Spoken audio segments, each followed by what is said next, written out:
Première question. 5 moins 19. 15 secondes. Éparpillés sur un territoire grand comme l'Europe, ils étaient 1500 à participer ce matin à la finale du défi Tataoupo. Combien de secondes y a-t-il dans un quart d'heure? Combien coûte un article affiché à 8000 francs moins 15% de réduction? Les élèves des classes de 4e, 3e et de seconde ont répondu à 20 questions. À l'issue de l'épreuve, un seul mot revient dans la bouche des participants. C'était assez difficile, mais ça allait dans l'ensemble. C'était presque difficile, mais bon. On s'est bien entraîné, mais c'était difficile, très difficile.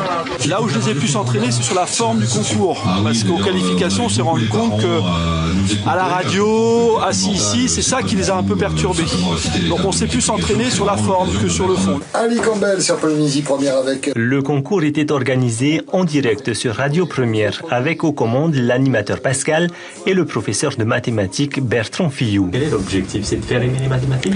Faire aimer les mathématiques et faire et redonner du sens au calcul mental qui a été un petit peu mis de côté.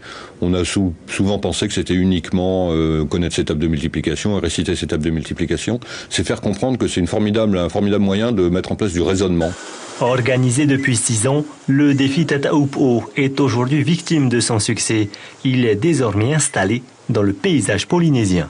Le calcul mental d'ailleurs fait partie des référentiels et puis il a donc tendance à s'installer et on peut dire qu'il ne s'agit pas d'un projet d'établissement mais d'un projet national, enfin polynésien en l'occurrence, mais tout à fait institutionnalisé.